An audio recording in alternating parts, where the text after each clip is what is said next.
Wow.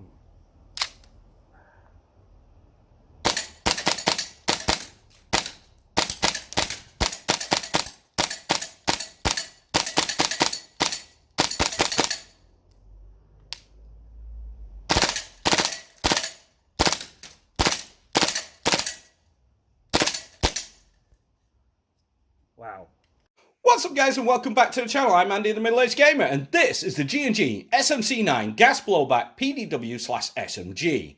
Now, what is an SMC-9? I hear you ask. Well, simply put, in 2018, G&G released a pistol called the GTP-9. It was a futuristic Glock made of pure polymer constructions along the line of a Tokyo Marui, but featuring modern space-age internals like what they called a whirl valve, which was a ceramic spinny thing inside the nozzle, and a cool barrel hop design, which was awesome.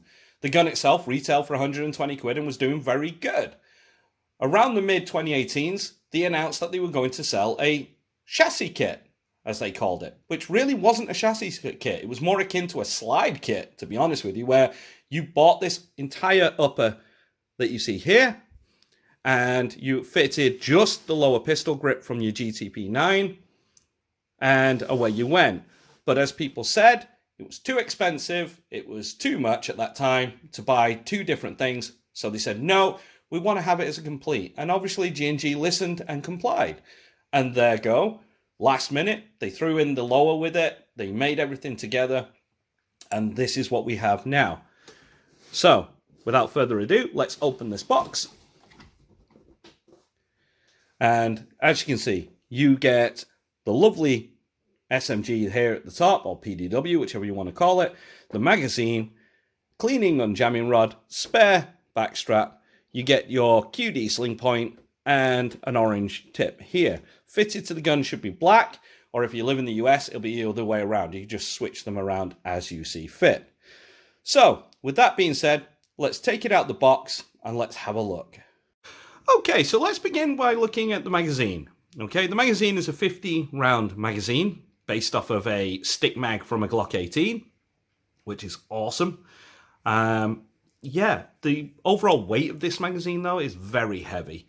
You do get a hard plastic, butt plate. I wouldn't trust it to save the magazine if it ever drops, so please don't drop your mags. The overall construction is a ceramic material. That's all the actual, details from G&G due to the fact that it's being patented. I will tell you though, don't drop the mag. It will break quite considerably. It's very easily to break. Now, the feed lips are of a aluminum, slash pot metal sort of thing. I would definitely not bang those, but it's better for rigidity for long term, especially if you don't drop it, as you're not going to be breaking feed lips if you accidentally launch the follower straight to the top, which, come on guys, how many times have we done that when we've hit the, this down, it's released and gone flying up. So yeah. Now, everything else is fairly standard. It's a lovely, weighty G&G magazine. Now, let's take a look at the SMC-9 itself. We'll start at the rear, shall we? So, let's get to the rear and we can have a look at this stock. Now, as you can see, straight away, off the bat, this is a polymer skeletonized buttstock with a very hard rubber pad at the end. The pad is removable by knocking out these pins and replacing as it wears down. This is a foldable stock. You press this button here and you can fold it and it will snap and lock to the side through a magnetic point. There are left-hand folding, little trunnions here at the back you can buy separately apparently, so you can flip that to this side if you wish to have it eject on that side, blah de blah. But I'm fine with it as it is. It's perfectly fine. You're never really going to fire it with it collapsed anyway, so it's perfectly fine. Now, moving forward, as you can see, you get your very thick steel sling loop here, which is actually what holds the rear trunnion on to the receiver itself. It's held on via these two bolts here. Now, you can move your way forward again. You come to the fire selector here.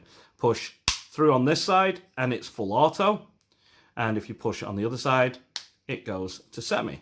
That is reciprocating because it's part of the bolt. It's a nice cross bolt fire selector sort of thing. It's kind of unique to this gun. As you can see here, you've got your SMC-9 markings on here, and made in Taiwan, being G&G. Your serial number for the lower is here. Your serial number for the upper is right here. Now this is your ejection port. As you can see, I've got this set to open up to the left side. And the reason being is because this is a pistol lower, you can already see straight away, those with a keen eye, this slide stop, now bolt release and bolt stop, is very thin. And if you've got this closed, getting your hands on that to be able to drop it is very difficult, especially if you've got a gloved hand. So you can switch it from the other side by removing this little piece off with a little crosshead screw from the other side, which if I put my hand under here, you can always still open. And you take it off this and you flick it to this side and screw it on there, and it will now open on that side. Now we do have a cross bolt safety on this gun. Push through to lock and let it on from the other side to make it fire, as you would say. There is a trigger safety as well, which was overkill, having two. That comes from the actual pistol itself. So crazy. As you can tell, this is from the GTP9. Yet again, they like to keep advertising that by keeping the original stamp on this frame. And as you can see, here is your spare backstrap. Now, you do get, like I say, two of these because this is easily removed. You can just peel it off. It's very simple. But it does have something unique in it. If you can see here, it says push. So if you push this in, that pulls out this special key. This key is your hop adjustment tool. Now, if we get to the front of the gun, you would put this down the barrel itself, and then you can turn and add and remove hop due to the unique, how to say, barrel hop system that they have on this. For the most part, though, this is going to live here. So if you do accidentally lose one, you have a spare one in the box, which is kind of cool. You do feature a paddle release for your magazine, which is awesome. And you've got your Glock tape down here. They'll come important when we take this thing down. Moving forward, you do have your QD point, which is designed for your QD sling mount. You can put that in there. It will lock it into sort of like a vertical, or you can go horizontal depending on the orientation you wish. You do get your charging handle, which is fully ambidextrous as well. This is a full ambi gun, I will have that said now. And it's really cool. You can lock the bolt to the rear, as you can see, and drop. Now, with this, as you can see, you got your G&G, you've got your M-lock sign there, because here on the 4 o'clock, on the 7 o'clock, and on the 6 o'clock, or should I say 8 o'clock, 7 o'clock, or thereabouts, you know, slight angle. The best way to show you is here. You have these M-lock slots here, and at the bottom itself for a foregrip if you wish to use it. To be honest with you, though, a C-clamp on this gun is quite sufficient. I will say that now. You do get full metal front and rear flip-up sights, as you can see, which actually are very good. They do their job like any sights would. And you have the full Picatinny rail here on the top. Now at the muzzle, like I say, we can remove this easily enough to reveal a 14mm counterclockwise thread, which will allow us to fit a tracer unit on this gun, which we can do if we wish. And that is awesome. For those who wish to do that, go right ahead, because it does make this package a lot better. And that's pretty much all she wrote in that respect. It's a really cool idea. It's a good gun and a good, how would you say, a good build, a sturdy build. So let's go and see what she's like outside and chronograph it, and then we can come back in here and take it apart. Okay, I'm using green gas and 0.2 gram BBs. So let's put her across the chronograph and let's see what she's shooting.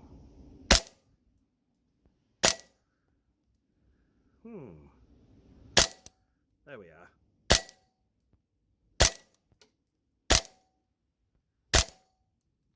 Okay, that's nice. That gives us an average of 305, which is not a bad FPS. Some highs and some lows, which is kind of cool. Okay. Okay, so let's step it back to 10 meters and do a groupings test.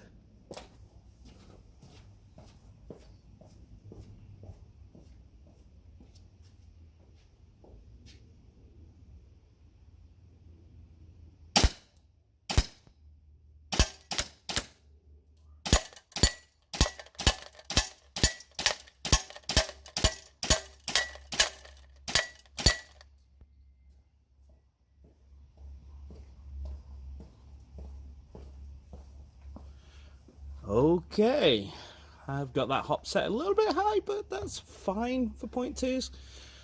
10 meters, not bad grouping size. Okay, so now let's do the Texas style. Let's see if we can take it back to 10 meters and let's see what she's like.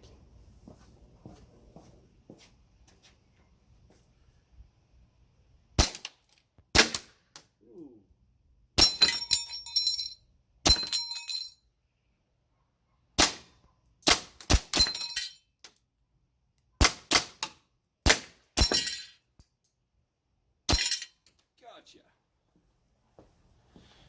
That's not bad. And out of a 50 round magazine with all those tests, I'm left with 4 shots. Not bad at all. Okay, so that was fun. Now, obviously we got to the point now where we get to disassemble this awesome weapon. So, to disassemble, first of all, check the chamber is clear. It is. We'll drop that magazine, get that out the way, drop the bolt, and we can pull that trigger. You don't need to have it up if you wish. You can. It's not hard. Now, either way, to remove the lower, you push down on this button here and slide to the rear. That will now release the latch. Once you've got this latch undone, pull up on the Glock takedown and just slide this off to the rear and it will immediately come off. Now, as you can see, this is your lower pistol frame. If you own a GTP9, you know this frame very well. It's a, as I say, Glock striker fired type weapon in the real sort of like world, but in airsoft, all strikers apart from GHK feature an internal hammer, which is kind of good because it makes it simpler for the system to work. And all this is set and ready to go. It's just basic bog standard. Now, the one thing G&G have done is make it so that this isn't made of steel like I've seen in all my other builds. Only things that are steel are your pins that secure through all your bits and bobs. Those are steel, the spring is steel, but everything else like your bolt stop is aluminium, your hammer is aluminium, the other sears are aluminium.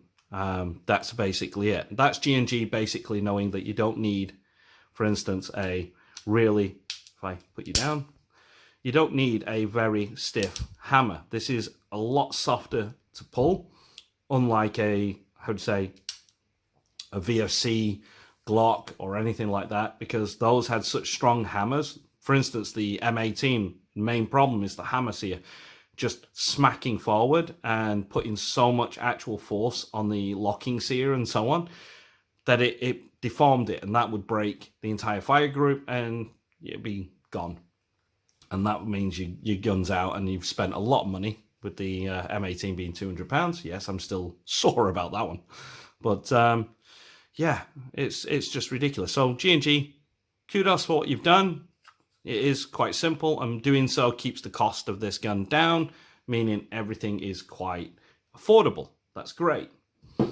Now we get to the meat and potatoes of this gun, the upper itself. Being a full metal build up here, and only the stock being polymer with steel bolts in it, this is where the vast majority of the actual strength is needed.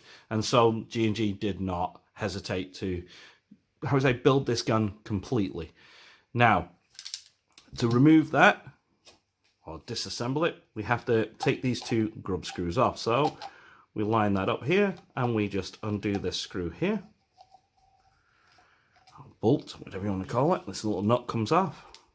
That's the word. And we do the same over here. Oh. Yeah, so finicky. take that one off. Okay. Now, we flip it back over. Now, sometimes, depending on how old it is, it can be easy like that. Take that steel sling loop out, and that's your retaining pin. That goes out. Now, we get to the back here, and as you can see, this is a two-part. If I grab you, we can slide the bolt to carry it out. And, come on, there we are. The second recoil. It just loves to come off. So we can put that there. Now, as you can see, the rear trunnion / folding stock. Awesome piece of kit. You have your, I would say, buffer here, which is metal for some reason. Why? But having said that, the bolt carrier itself, which we'll get to in a moment, isn't that very big, so it doesn't really need a massive heavy buffer or anything like that. But featuring these dual recoil rods, which do the job significantly well. We can move you out the way. As I say, this is your bolt carrier sled. As you can see, you got your cross safety here, which can come straight out now that it's not retained. You can just quickly do it, and you can see how it works. Moving that like that gets out the way of the auto trips here, and it just keeps moving, sort of thing. Oh, I should say it engages it, get in here, gets out, and it'll just keep traveling. That's the way. Yeah. Now, as you can see, this one features a blue nozzle. When you get yours, it will probably be black. Now, the later ones have been improved to be just one jewel as well. This is, as you can see here on it, it's G&G's official nozzle for the gun. They released them in blue to significate sub 1 joule. And then you have yellow, which is 1.3 joule. And you have your black, which is over 1 joule. Let's put it that way, but more likely 2 or 3 joules, because it was like 400 and odd FPS. And so the first batch you had to buy, this being one of the first batch, you had to purchase one of these and downgrade it itself. Other than that, it's a very lightweight carrier sled, and it's really easy. Now, this does have a cool design. If you're a new gas blowback user and you're looking for something simpler to get your hands into, because you've been on AEGs, which are, to me, more complicated, but you don't know what you're doing, all you need to do to swap this nozzle is take out this screw and this screw. These are 2 little hex screws. This whole front end here will just pop off, and there'll be a spring on either side, on one side or the other, depending on the manufacturer at the time. You can remove that spring and take that out and slide this entire nozzle straight out. Now, this nozzle features 2 little ears, one on this side and one there on that side. Now, as you can see on either side, you can put the spring either on this one or that side. Whichever side breaks, you just flick it to the other side, and it keeps your nozzle in the fight for much longer while you seek another one. And being $7.99 a piece, they're very cheap nozzles to get, but are very durable anyway. This blue one has a thicker polymer than the original, making it a lot more stronger and more rigid. Now we get to the upper itself. It's lightweight aluminum build. It's really nice. As you can see, it's just a great build. Now, there's your booking inside. Now, as you can see, it doesn't feature a traditional hop, because this has the G&G's, barrel hop system. Basically, the entire inner barrel, if I take this muzzle off, the entire inner barrel is kind of like 2 inner barrels in one. You have the one part that the BB goes through right here, you can just see. And then on the outside part, you have this part here, which is your clockwork side of things. So as you KWA do with their System 7, where just on the booking side here, there's a small little plastic ring that you adjust, and that basically pushes further down on a cam track. The little ball bearing, this one has a ball bearing, does exactly the same thing, but you adjust from this side. There's a little bar going along the top of the inner barrel, and that just imparts more or less pressure on it, allowing you to easily adjust. And this does have over 120 points of adjustment. So it's just something for you to think about there. Now, reassembly is really easy on this thing. It really is. To reassemble, just turn it upside down again. I'm going to put the muzzle back on. Slide this through. That should just go in there. That runs on the rails inside. Push it forward. we can grab our back here, and there's a little hole in the bulk carrier. We just feed through that design there and slide that in. Now, with that being locked, we can make it easier on ourselves by locking the stock on using the latch there, okay? Then we can get our takedown bar and just give it a tap until it's in place. It will go as far as it can, and then that's it. Then we can grab our little nuts.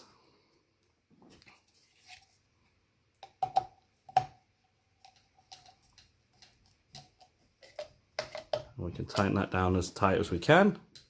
Oop, banging my camera there.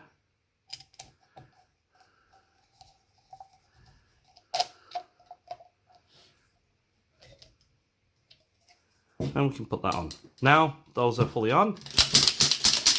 Quick function test. Yep. Put it onto semi-auto. Now, let's put the rear again. Now we can unlock this again. Pull the latch open. Like that. Now, we place that in until it's completely flat. Slide forward and it will lock in. Now we're going to need to reopen it because this does have a habit of closing itself. Then we just pull the latch down over here, push that back. Now the gun is on. We can lock it to the rear, pull it down. Everything runs fine.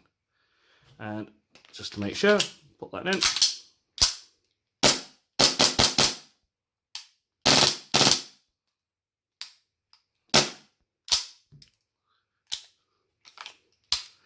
And that works pretty well.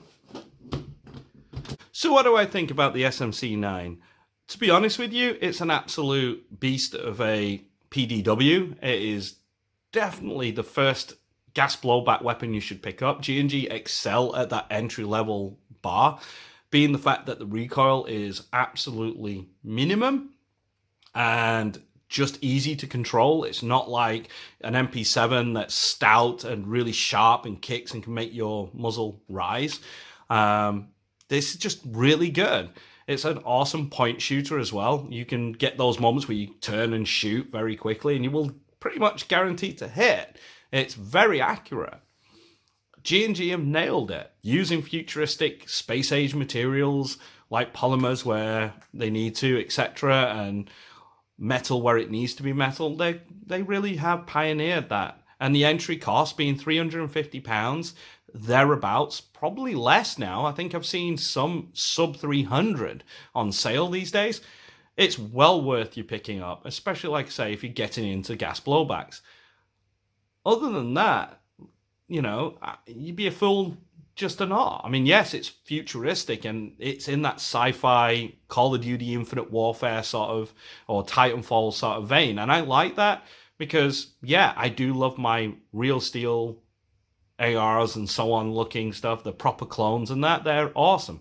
But sometimes you just want to go and have fun and not be associated with a specific H&K brand or what have you, and just run a bit of fun. And that's what this is. I've seen a lot of speedsofters use this with HPA because they do sell HPA pre-tap mags as well for this gun.